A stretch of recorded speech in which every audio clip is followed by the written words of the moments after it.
Good morning, everyone. Thanks for inviting me to your special forum. I love young people and I love any forum which allows me to speak to them. And today's topic is one that I feel very passionate about, and that is why I decided to do it for my doctoral dissertation, which is just fresh off the ink. I don't think the ink has dried on it properly as yet. So I'm really thankful for this opportunity to be here this morning. What does it mean to be literate in the digital age?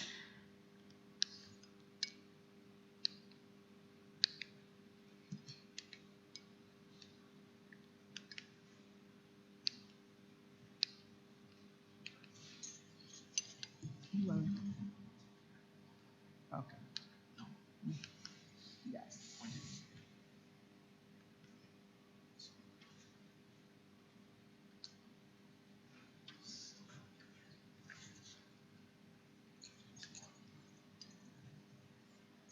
Well, with technology, we know we always have these challenges.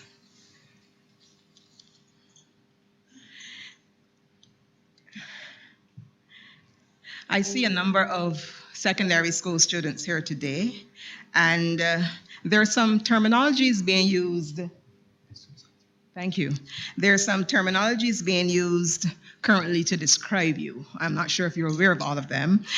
Some of them are digital natives, millennials, net generation, Homo sapiens, instant messaging generation, and new millennium learners, among others.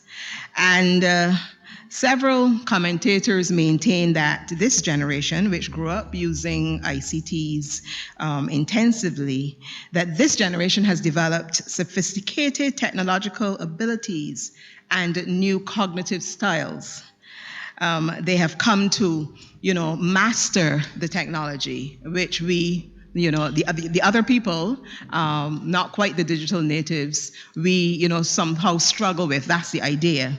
And we want to look at the whole idea of being digitally literate. What does it mean? Are you really as advanced as everybody think you are? And how does it impact you in terms of your daily life? How does it impact you in terms of your learning? How will it impact you in terms of what you hope to do in the future in terms of your jobs? So that's what we're going to be looking at this morning. And this is supposed to be a very active discussion where we want to engage you. We want your questions. We want your comments. So it's not a presentation. It is a moderated panel discussion. And we're going to be inviting our other guests shortly to the platform. Yes.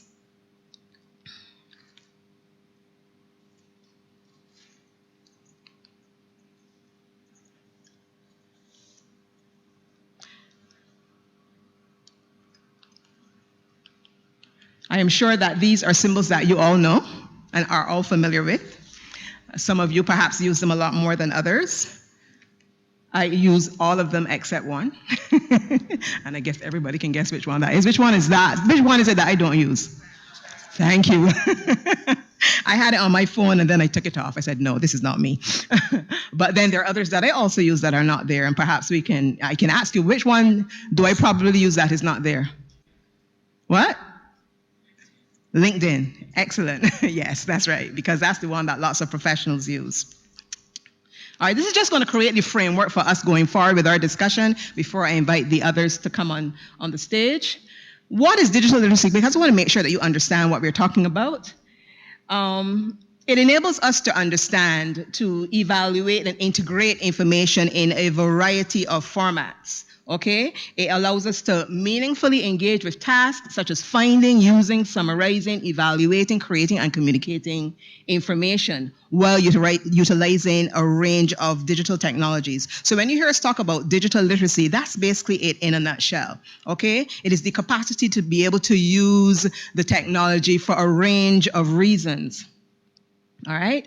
It reflects our skills, our knowledge, and understanding, which enable critical, creative, discerning, and safe practices That's critical. Critical, creative, discerning, and safe practices when engaging with digital technologies in all areas of life. Now, there are a number of frameworks for digital literacy, and we choose the ones that we are most comfortable with or that we most connect with. And there are several that I connect with, but this is one that I thought was very pertinent for today. It's very simple to see and understand. You have digital literacy in the middle. You have functional skills, creativity, critical thinking, cultural and social understanding, collaboration or the ability to work together, the ability to find and select information, to be able to communicate effectively, and then you have safety. Now, because I understand the focus on youth today, I didn't want to leave out the whole concept of digital citizenship and what it means. And digital citizenship emerges. It is an emergent concept of the whole digital age, and it speaks to our understanding of our rights and responsibilities and the appropriateness of digital use in a range of areas, environments. Now, what does this look like? What does it look like? Like a footprint, okay? And we're going to be getting down into understanding what our digital footprint is and why it is something that as young people we need to be cognizant of, because it is something that can be passively created, where we're not really sure that that's what we're doing, but it's actually being done for us inadvertently based on where we go online. And it can also be actively created in terms of our branding ourselves and posting certain types of information so that we create an identity about ourselves online. And this is something that as youth we really need to be very aware of. Now I'm going to be introducing our panel at this time to join me.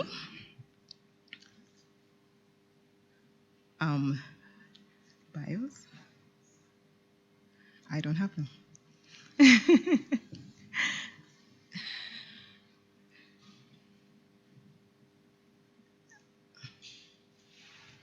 We do want to give credit where it is due in terms of introducing our panel. I have the names.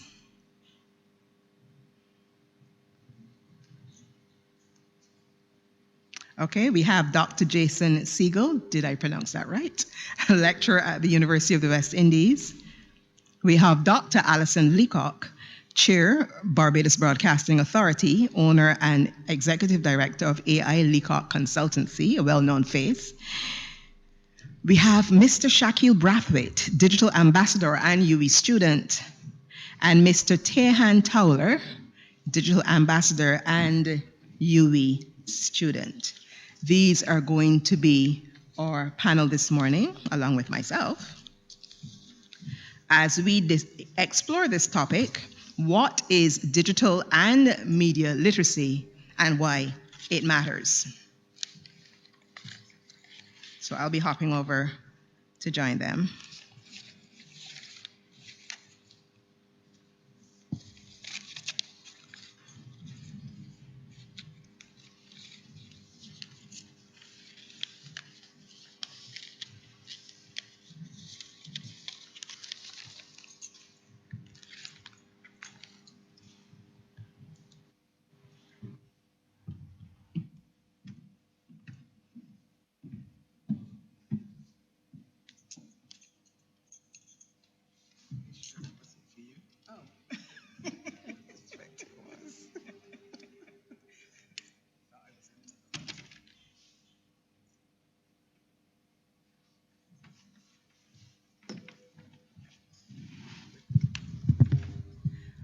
Okay, I just want to remind you that this is going to be very interactive, so we are soliciting, and we're not doing it the traditional way where we would speak and make presentations and then invite your comments. So you are free to ask questions, you are free to make comments and suggestions as we commence and throughout our discussion. I will still pose specific questions to the panelists. I'm going to start with Dr. Siegel. Hi, how are you doing? You would have heard our description, our definitions of what digital literacy is, and the assumptions that are made about today's youth that they are technologically savvy. Actually, in the recent research which I did, there was the belief leverage that even though young people are seen as technologically savvy, they don't really apply it in academic environments, that they use social media, for example, mainly for gossiping, etc. Has that been your experience working with young people, teaching, lecturing? This one? Okay. I'll just hold it like this. No? On? Is it on? Well, it's not on. It's not on. Totally. So. It's on. Oh, okay.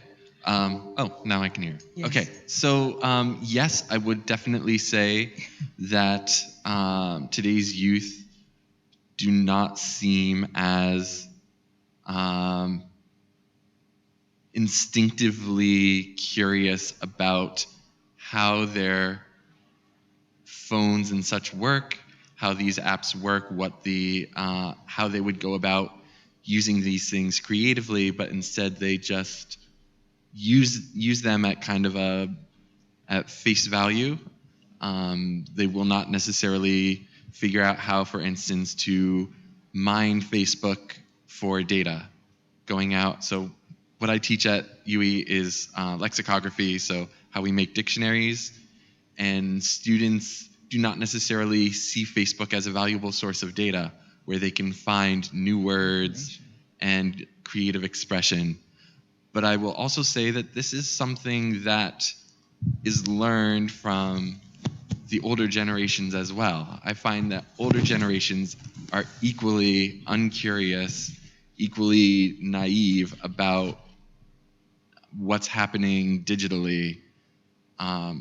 We see this in, for instance, policy decisions in U.S. Supreme Court cases where they do not even know that it's common for people to carry around two phones, or where they do not understand how certain pieces of technology work, and then they decide on what sort of technology is going to be okay for people to use and what constitutes violations.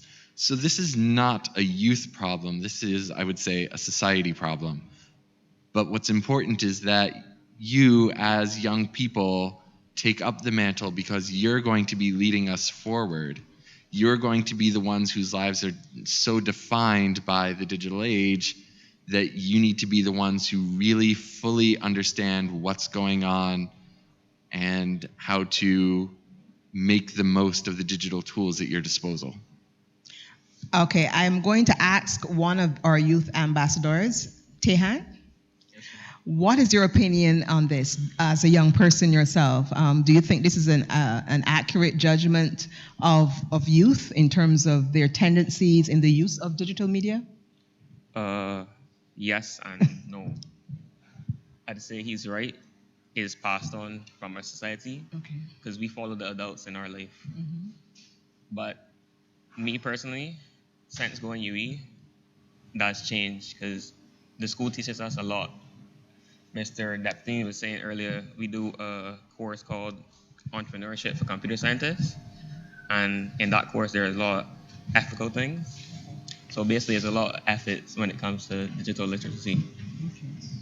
So you tend to focus on the ethics of digital use, what is appropriate, what is not appropriate. Yes, please. I want to ask perhaps input from some of our students out there. What is your opinion on this? Are you knowledgeable about what is good digital use? Are you aware of guidelines in terms of using the internet? Is this something that your teachers talk to you about at school, or do you only hear it in fora like these?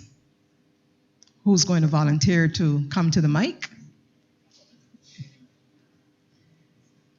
Yes?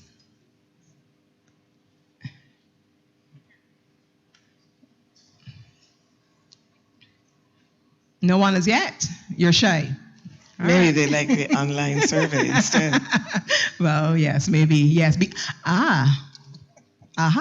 Well, perhaps we can tackle that. What is different, or what do you like about doing an online survey? In speaking to some lecturers, they're lectures of adults, but they noted that in online classrooms, there is a tendency for students to be a lot more open and to say things that they don't normally say face to face. And we are seeing it right here.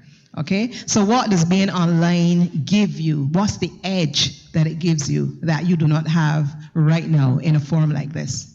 Maybe you can tell me? We see someone wants to say something.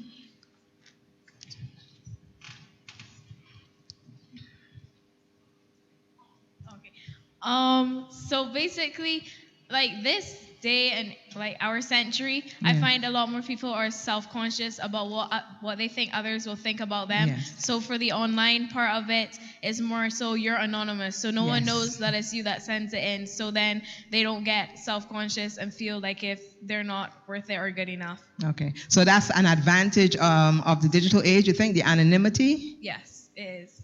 Do we have another? You want to say something about it? I wanted to ask, how does that square off with the obsession with selfies? Yes. That's right. Well, I mean, there are pros and cons to it. I wouldn't really say that it squares off with the selfies because that's more so for people who have the self-confidence that others lack. So this is more and then there are the editing apps. Yeah, exactly. You have like the Facetune and all that. So this is more so for the people who aren't the ones that come out of their shell. Okay. So it basically provides the opportunity for them it gives them a bit more boldness. Is there someone else who wanted to say something? Oh, if I can just interject on that. Sure. We have had selfies from the time we have had cameras. So this idea that it's, that young people are particularly obsessed with selfies, this is just something that, because selfies were frequently badly done because you couldn't see what was being taken in the older cameras, maybe people didn't show them off as much, but we can go back to the 1870s and find selfies in the daguerreotypes. This is not new. It's just that the technology makes it a little easier now. So I wouldn't say that this is something that this generation is particularly obsessed with. I want to go back to the whole question of anonymity and the seeming power that you're given when you are posting something anonymously, or even if you are not anonymous, because within a class group, you're going to be able to see your other classmates online, you're going to see their names, etc. But somehow you seem to be emboldened to post things and to say things that you wouldn't say face to face. I'm really very interested in the psychology of that. Why is it that it seems easier for us to speak to people when we're in that type of forum as opposed to how we're here right now where we can actually see and touch each other face to face? You want to say? Yeah. Okay, so when you're talking on that aspect, when you're saying that you're seeing people face to face, let's say, let me pick someone that's bigger than me. On the internet, it could be, like you said, anonymous. I can tell everyone in here what I really feel anonymously, but I would not come in their face and tell them something because I'm scared that they may attack me or they may try to threaten me, anything of that nature. So I feel like when you're talking about being anonymous online, like right now, everyone in here has the power to go on their Instagram and to go on one of those pages and follow and make their comments. But I guarantee you, if they was to see that person online, they'll be scared. So when you have that sort of power, you could be the big bad wolf. You could be anybody. Right. Yes. You could be legit anybody. But when you're in that person's face, you're scared. You don't know what to do. You might not know how to fight in reality. But because you can talk up so much game, you post what you want, feel confident with what you post. And I find like majority of the people do that. And they say that and they're free to say what they want. But in reality, when they're facing that person, they're just scared. They're just numb. They just will talk to you in the nicest way. So I find that is why people prefer to be anonymous and say what they want and get away with what they want and not have to worry about coming out here and being attacked.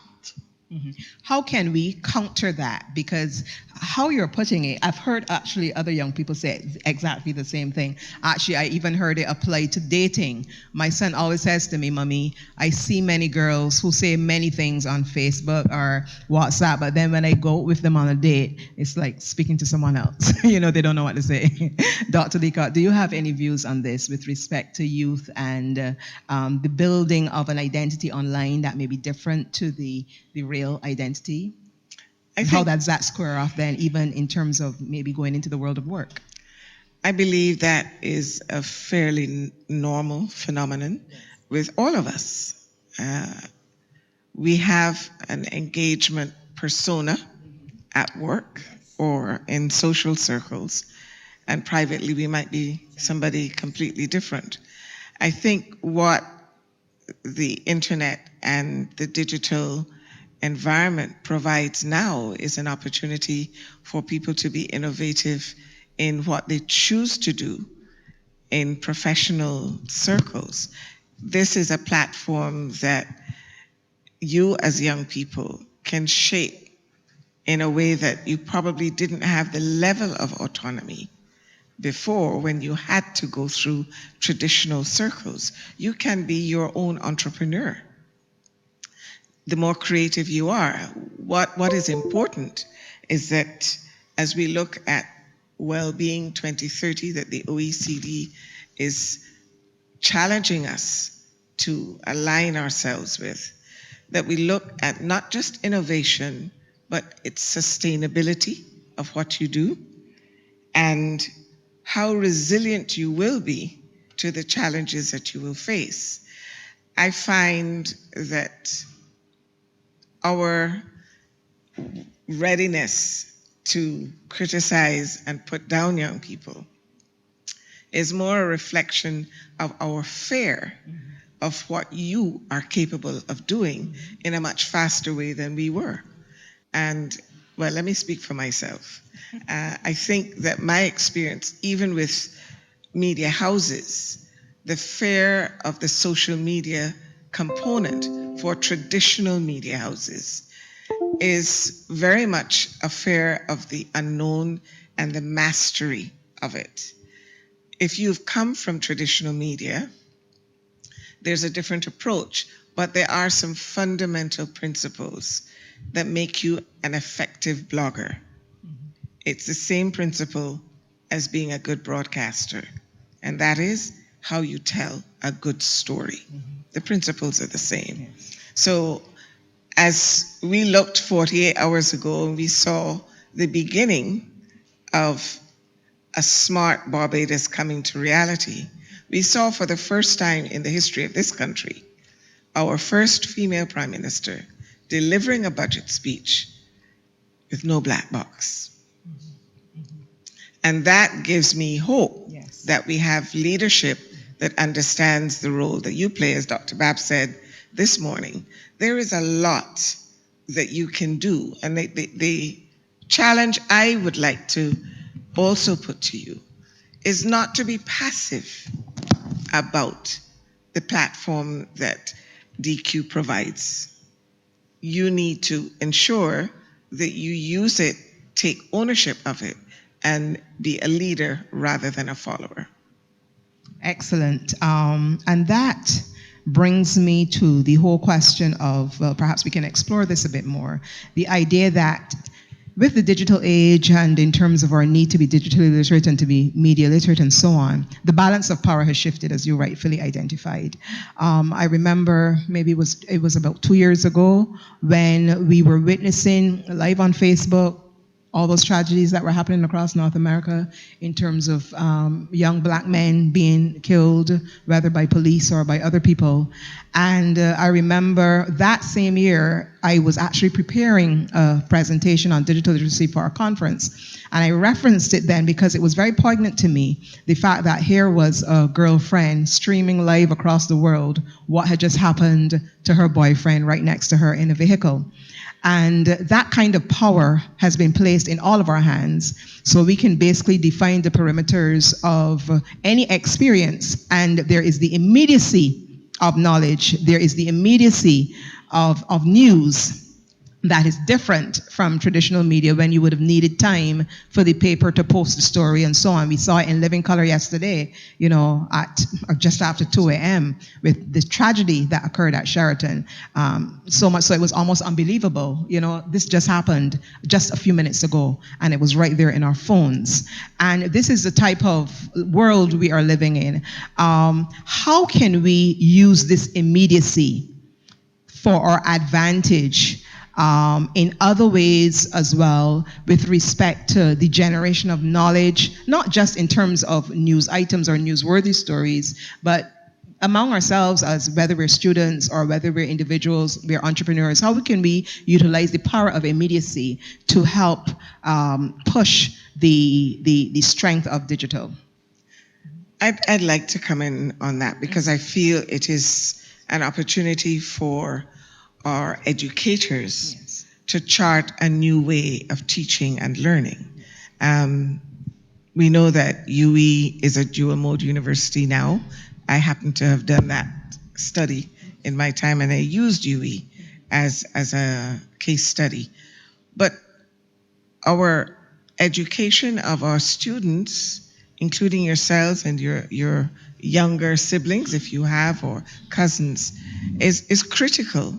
As Jason said, there needs to be a greater understanding of what is required on the back end, the data mining and all of what you enjoy at the front end. What's in the backstory of it? So you really become a knowledgeable digital citizen. That's right. Digital citizenship is going to be our passport for the future.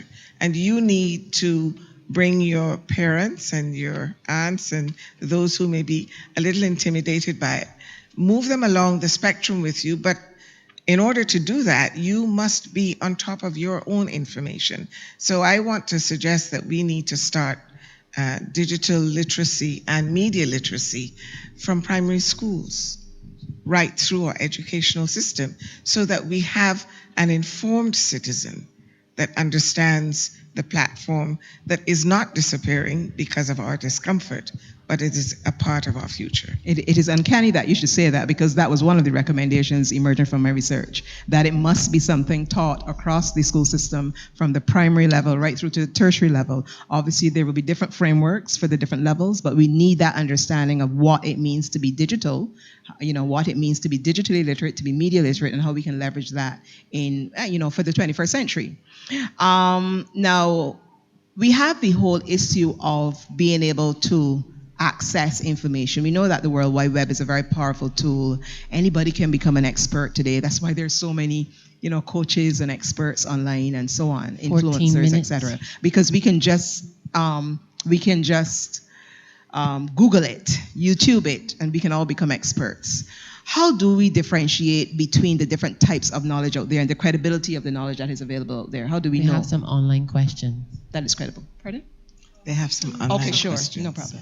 Mm-hmm. First of all, Vaccine, he wants to know if we will have access to slides and presentations. Yeah, is that possible? I'm not hearing. Your slides and presentations. Yes, I can provide. And the second one, this 3 questions. The second one from Glenn Monite. How do you filter the news items from fake news? Where is the editors and quality control? Okay, that's a question maybe for you, Allyson, or for anybody else. The whole question of... Well, so one thing that you have to remember is that when we're talking about things like Facebook Live and such, it's wonderful to have that immediacy. Mm-hmm. But the nice thing about traditional media was, in fact, the filtering. Yes. That the stuff that was not credible was largely filtered out. Not completely. There's always going to be bias in a source, but that is something that you learn when you're taking your humanities courses, for example, your English languages, your histories, your French and Spanish. You learn a lot of these critical thinking techniques that are going to serve you when you apply them to digital sources. So when you're thinking about what you're reading or what you're seeing. Think, who is the source? Are they using anonymous sources? Can you go back and look at the original source material? And is it something where people are transparent about their methods, their conclusions? Think about the internal logic of it. Is everything actually supported by what came before it? Are they jumping to conclusions, or are the conclusions based on a logical argument? These are tools that you should be using anyway when you're writing for anyone, but particularly in school, you'll actually be marked for it. And then when you're learning those skills, start applying them to everything. Don't take anything at face value. Who is this person telling you how to install a bookcase in your home? Who is this person saying that there's such a thing as broken English? These are the kinds of questions that you need to be asking, right? What does it mean for a language to be broken? What do you mean I can just anchor it into a wall no matter what? And so on and so forth. If you're applying critical thinking skills, you will have a much better interaction with both the internet and your real life than if you just go around and accept things at face value because you Googled it and, oh, that's what Google says it is. Great.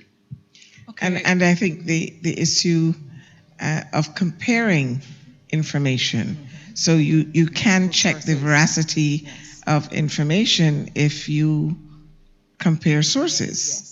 Which are the sources that have consistently come through as accurate, and which are the ones that you've had to pull back? Those WhatsApp messages that come in that you just readily pass on without really checking to see. And if it really sounds out of this world or too good to be true, it usually is. So it's worth checking. But within the media setting, some of that relaxation, lack of attention to detail, and lack of analysis has crept into traditional media as well. But it is something that you ought to be thinking about in addition to your social and functional abilities. All of those, your cyber empathy is as important as your cyber literacy. Yes. So who you are as a person is equally able to be reflected in what you do online. And actually, in several of the frameworks for digital literacy, the idea of ethics and values and the application of ethics and values to digital use is fairly prominent. So even though we are in a digital age and we have access to information, it does not mean that we just use it, without thought. We have another question? Yes. Let me get this one in. Sorry. Glenn McKnight earlier made a statement. All these tools are US cloud computing tools being used with no emphasis on open and free software. He also said solutions to stimulate local jobs, digital colonialism, i.e. Amazon and AWS, is undermining the local economy. What is being done to stimulate local and sustainable jobs? I must mention, Glenn is also promoting to the at-large list, and he spoke with Dev Anard to promote it. It's something else. He's also just made another comment. Yes. Key influencers have a big impact, and people don't necessarily question them since they have millions of followers. That is one of the vagaries of social networks because of how the social networks operate and the algorithms that will drive certain types of entries to your particular social media network. You end up living, for want of a better description, as it is termed, in a bubble.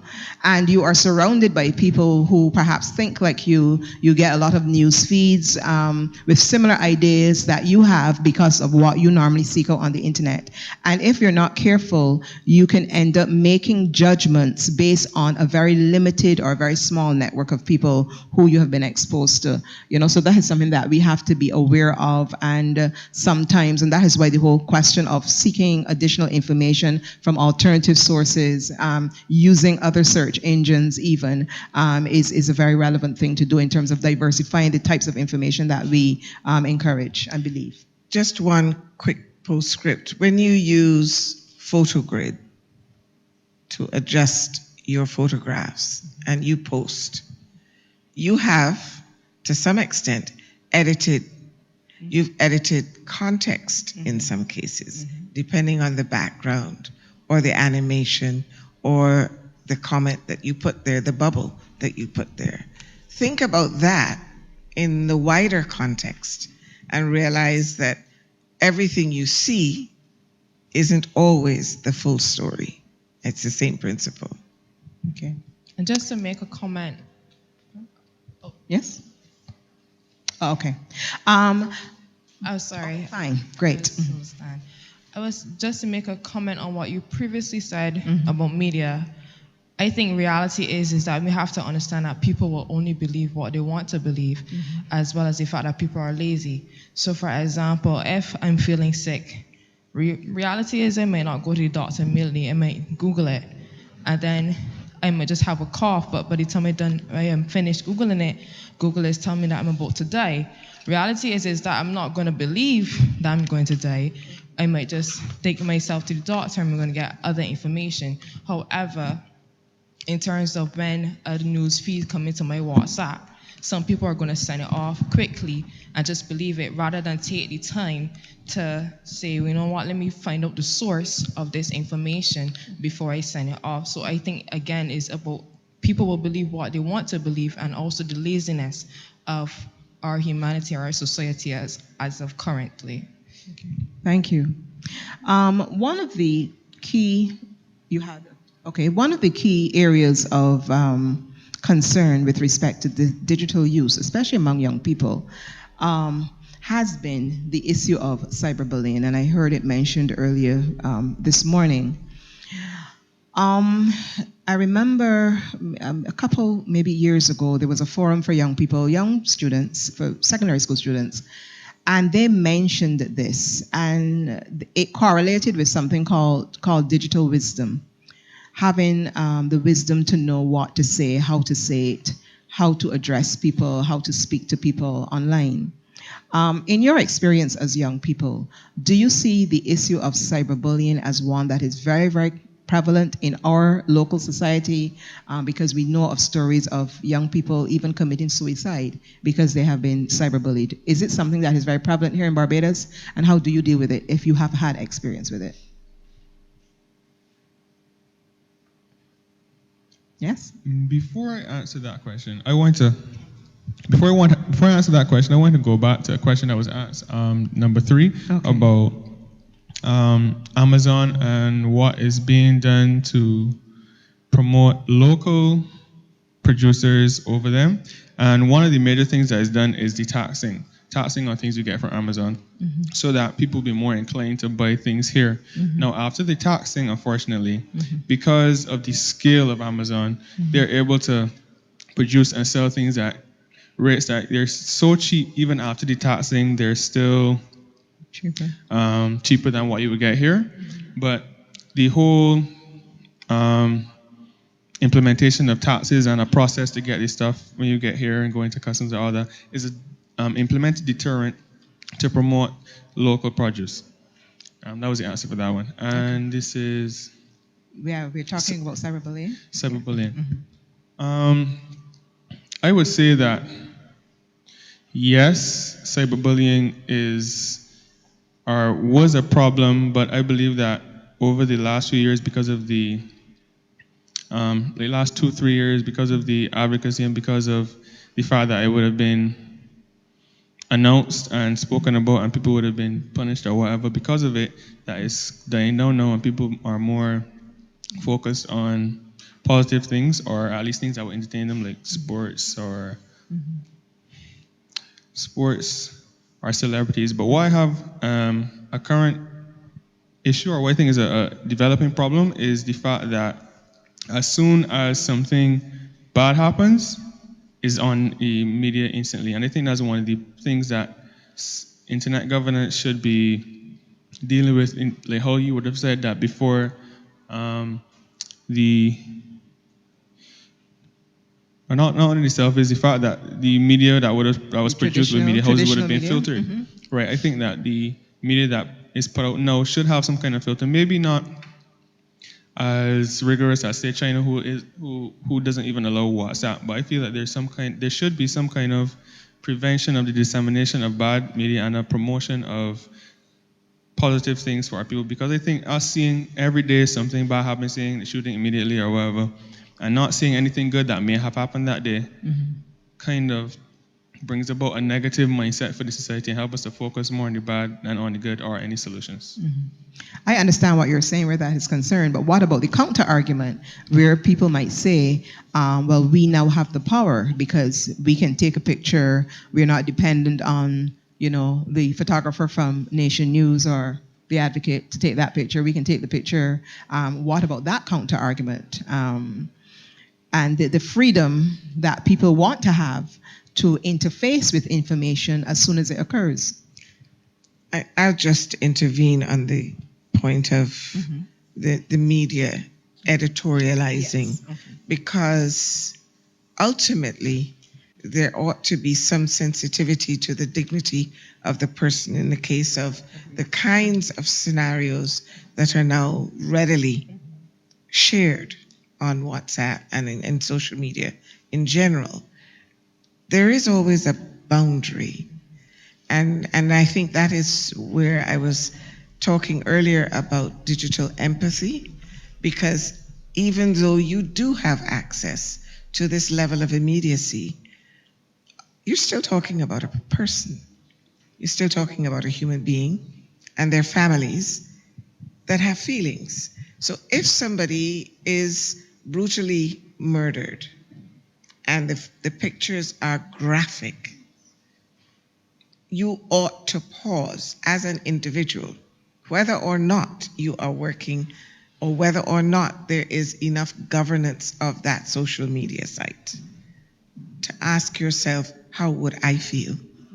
And that is where traditional media does still have boundaries, whether or not we can change the paradigm so that we begin to revisit the freedom that the current arrangement allows and recognize that there's a balance between that immediacy and still always respecting the dignity of the human being. I'm going to address this to the youth on the panel. We are hearing that we live in we live in a very visual age, an age where communication is more so now by pictures than it is by words. We use less words and we use more photos. That's the reality. Do you think that has caused some level of desensitization to things that we may have,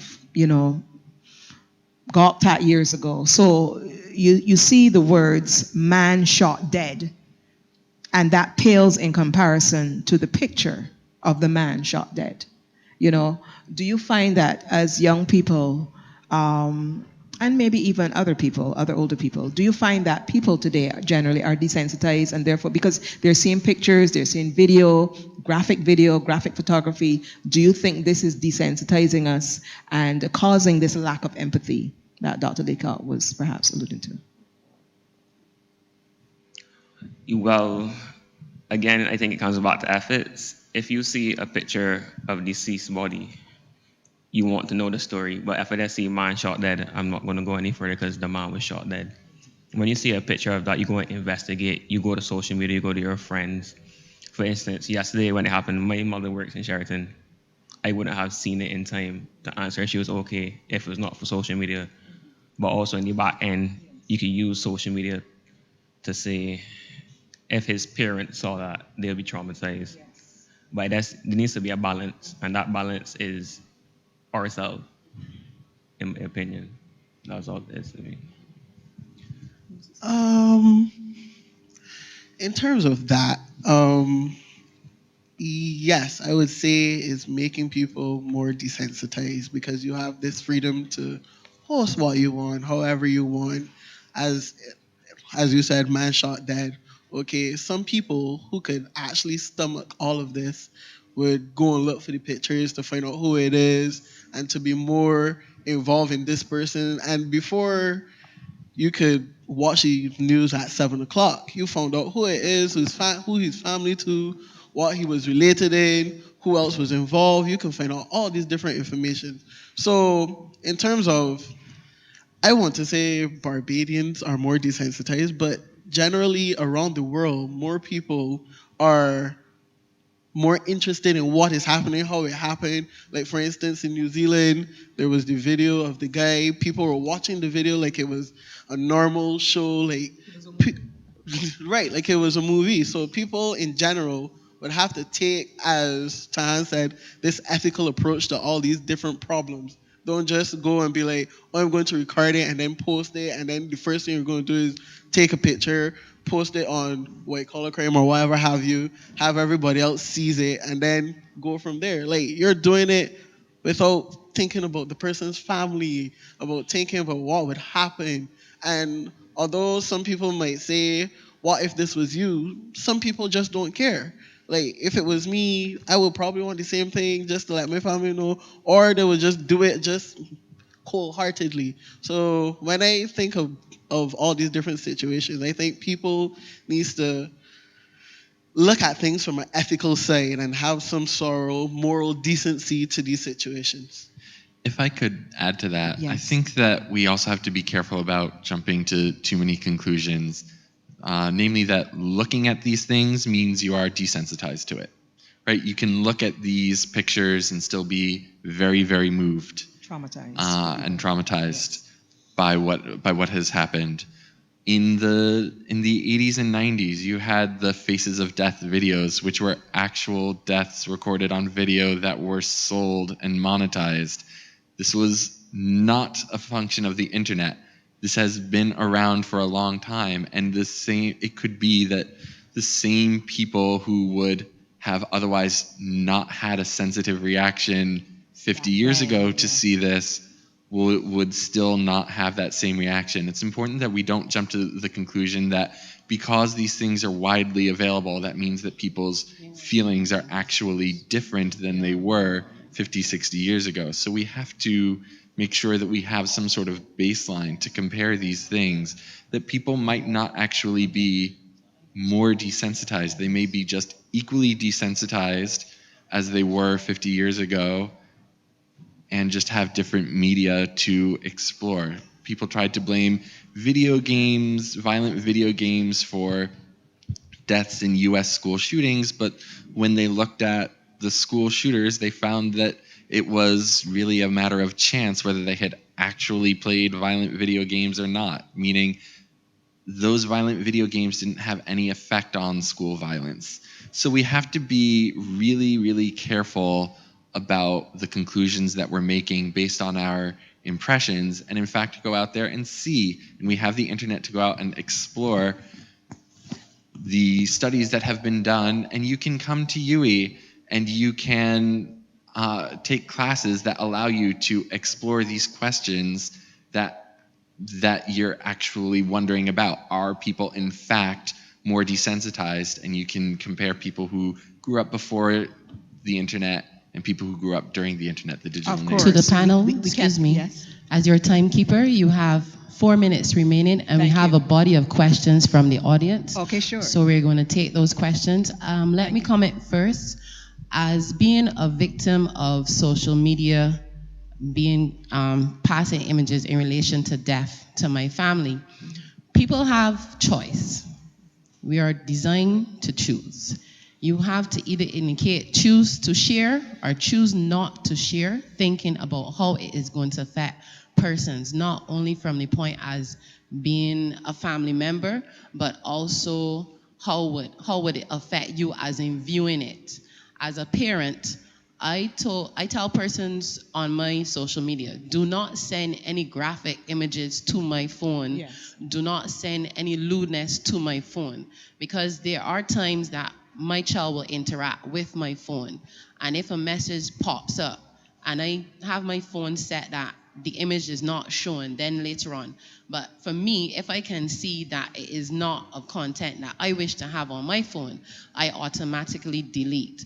And that image from 4 years ago was very graphic to me because it is still the image that you see in the news. It was published for the media on the news, and people have choice. So that's my bit on it. So we'll pass the mic to the audience, those persons who have questions. Thank you.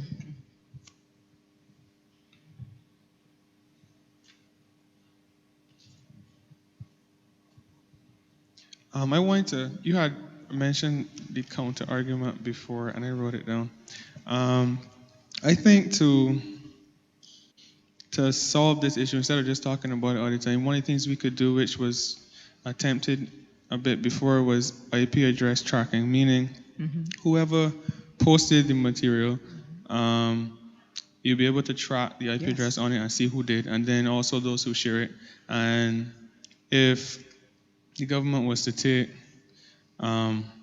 action and punish, or maybe, I don't know, what they could do to those people to let them know that, first of all, we know who it is that sends it out, so there are repercussions that would hinder people from doing it. Not only that, and if you want to post, because people will still record it, if there was a place for them to send them, say CBC provided an outlet for them to send this stuff to first, so that they'll be verified and see if there will be something that should be posted, then they could post it instead. And the people will still be able to record and send it somewhere, so they wouldn't just have it on their phones, and they won't be tempted to post it themselves to anybody. Thank you. Any more questions or comments? Yes?